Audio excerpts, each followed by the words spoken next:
ever given any directives or any kind of orders to Sheriff Corpus? What? No. Just answer. Listen, man, Okay, the answer is no.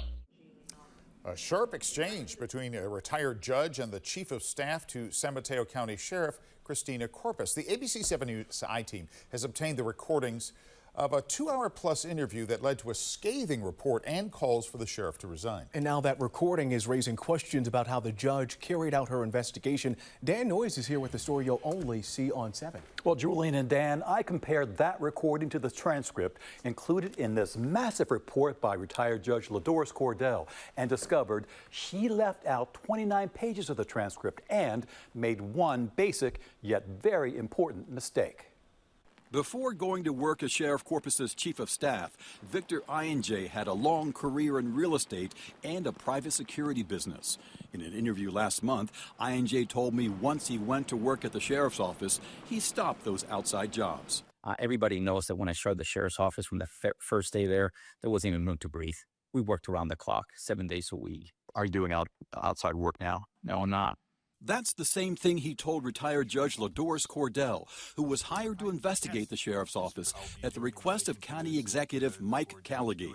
This recording of the interview from September 25th, obtained exclusively by the ABC7 I-Team. And it's just a very straightforward question. Do you have any outside employment? No, ma'am.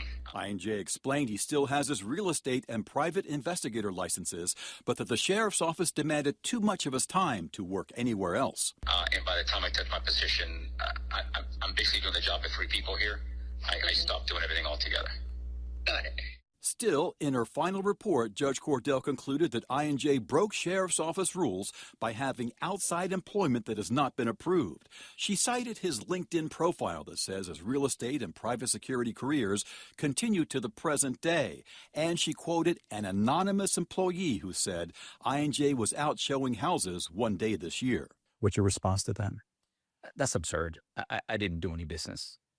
So for her to make those statements, I would have to look at my CV, but maybe it wasn't updated. Judge Cordell also concluded that I&J had a conflict of interest in negotiating the lease for a new substation and child care center for employees at this site because of his work for Coldwell Banker, and implied he may have personally profited from the deal. Did you know that Coldwell Banker was the broker for this lease? Ma'am, I don't think that is correct. In the report, Judge Cordell clearly confuses 2 distinct companies. She cites the logo on this letter of intent for the lease, CBRE, and writes, a Google search revealed that CBRE stands for Coldwell Banker Real Estate. That's not what CBRE stands for.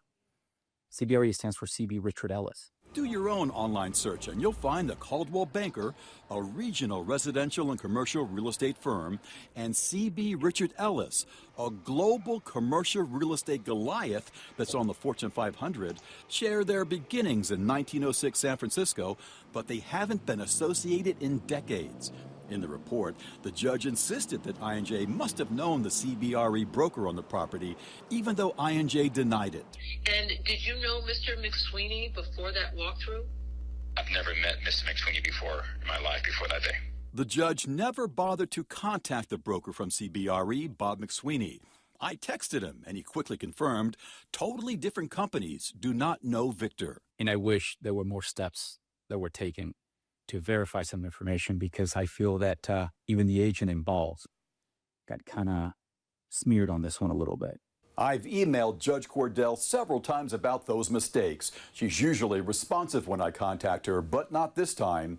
The bottom line, the Board of Supervisors and the public for that matter made decisions about the sheriff and her chief of staff based on sometimes faulty and incomplete information. In that 400-page final report, Judge Cordell omitted pages from the interview transcript at various points, 29 missing pages in all.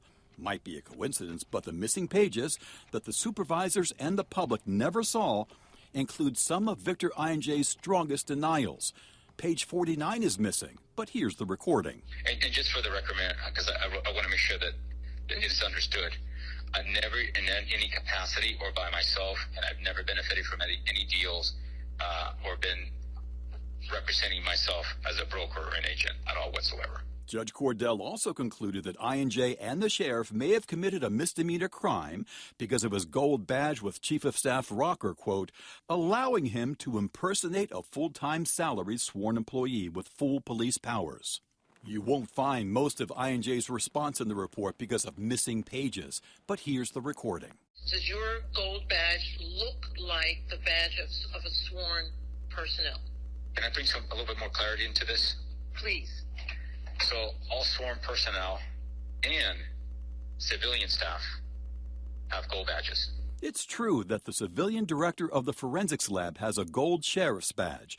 Volunteer reserve deputies have them, as do the volunteer air squadron at San Carlos Airport.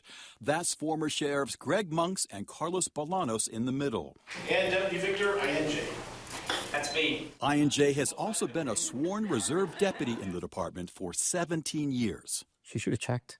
You know, she took the word of disgruntled employees, and that's it. No verification. I&J tells me Cordell did not ask for his police training and qualification records. I obtained them in 2 days by filing a Public Records Act request. In the Cordell report, you also won't read what I&J told the judge about improvements he made to the new sheriff's headquarters. The sheriff wanted me to look at the plans of the building because nobody's ever looked at them. The transcript is missing, but we have the recording that you're hearing for the first time.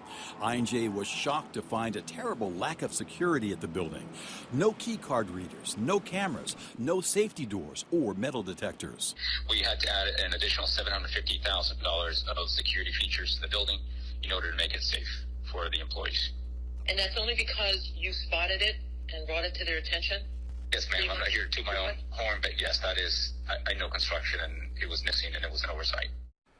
Given the problems in her report, I emailed Judge Cordell all the supervisors and the county executive asking if they would correct the record, file an addendum to the report, and do interviews with me. I'll keep you up to date on their response.